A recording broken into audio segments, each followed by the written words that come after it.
Baiklah, Bismillahirrahmanirrahim. Assalamualaikum warahmatullahi wabarakatuh. Om Swastiastu, Namo Buddhaya, salam kebajikan.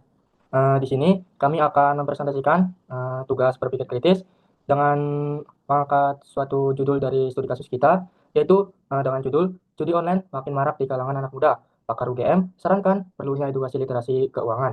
Sebelum itu, kami berterima kasih kepada Ibu Ludoviko Janoke sebagai dosen berpikir kritis. Izinkan kami memperkenalkan diri. Nama saya Ahmad Fatel Farasi, dengan NIM 101325041 dari Teknik Perminyakan Angkatan 25. Dan rekan saya Rizko Bercahaya dengan NIM 1013-25211 dari Teknik Perminyakan Angkatan 25.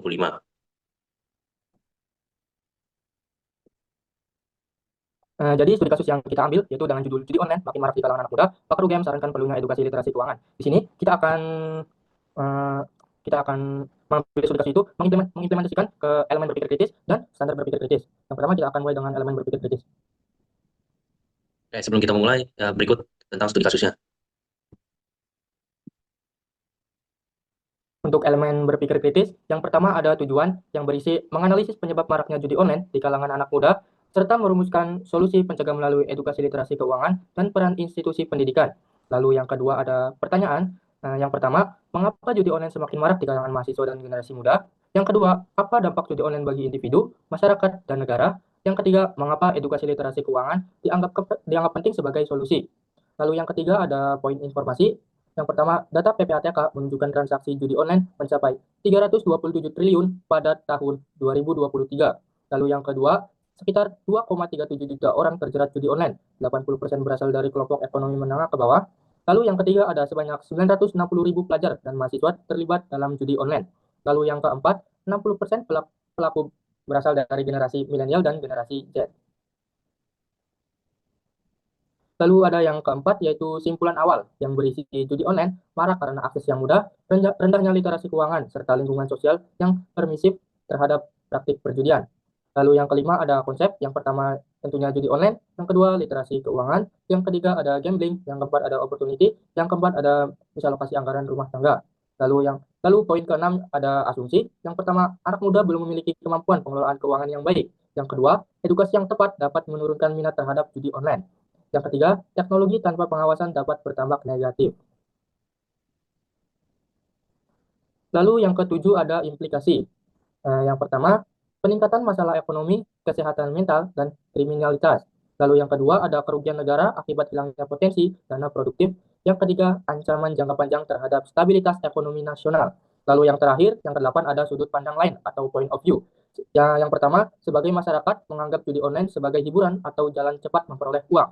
Yang kedua, namun pandangan akademisi dan negara menilai judi online sebagai aktivitas berisiko tinggi dan merugikan. Mungkin cukup sekian elemen berpikir kritis yang dapat saya sampaikan. Lalu selanjutnya ada standar berpikir kritis yang akan disampaikan oleh teman saya. Akan masuk mengimplementasikan standar berpikir kritis. Yang pertama adalah kejelasan atau clarity. Teks ini sudah disampaikan dengan alur yang rapi dan juga mudah dipahami untuk para pembaca. Masalah judi online, dampaknya, serta pendapat ahli dijelaskan secara berurutan, sehingga pembaca dapat menangkap inti pembahasannya. Namun beberapa istilah seperti opportunity cost dan gambling disorder yang biasa terjadi di judi online ini tidak dijelaskan secara sederhana. Akibatnya pemahaman pembaca terhadap dasar argumen masih bergantung pada pengetahuan awal masing-masing. Yang kedua ada akurat atau akurasi. Data yang digunakan berasal dari lembaga resmi dan pendapat akademisi, sehingga terlihat sangat meyakinkan bagi pembaca. Angka yang disajikan juga dapat memperkuat gambaran besarnya masalah judi online di Indonesia. Meski begitu, teks tidak menjelaskan secara rinci sumber-sumbernya dan konteks data tersebut dari mana. Beberapa pernyataan seperti kemungkinan terjadi resesi juga belum dapat didukung dengan bukti yang jelas. Yang ketiga ada relevan. Informasi yang disampaikan relevan dengan topik judi online dan dampaknya bagi masyarakat serta mahasiswa. Contohnya media sosial dan data pengguna mendukung fokus pembahasan. Namun, contoh dari negara lain hanya digunakan sebagai gambaran umum dan belum dapat dikaitkan secara mendalam di kondisi negara Indonesia ini. Yang keempat ada logis. Secara umum, hubungan antara kemudahan akses, teknologi, dan juga meningkatkan judi online dapat diterima secara logis. Dampak ekonomi dan sosial yang disebut juga masuk akal. Akan tetapi, kesimpulan bahwa judi online dapat menyebabkan resesi masih terlalu jauh dan belum dijelaskan dengan alur sebab akibat yang kuat. Yang kelima ada adil. Teks ini menekankan sisi negatif dari judi online ini, tetapi kurangnya menampilkan sudut pandang secara seimbang. Faktor seperti tekanan ekonomi, Peran platform digital dan lemahnya pengawasan belum banyak dibahas di dalam studi kasus ini.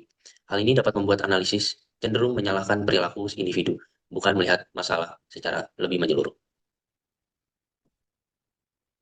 Baik, mungkin segitu saja dari kita berdua. Kurang lebih mohon maaf. Assalamualaikum warahmatullahi wabarakatuh.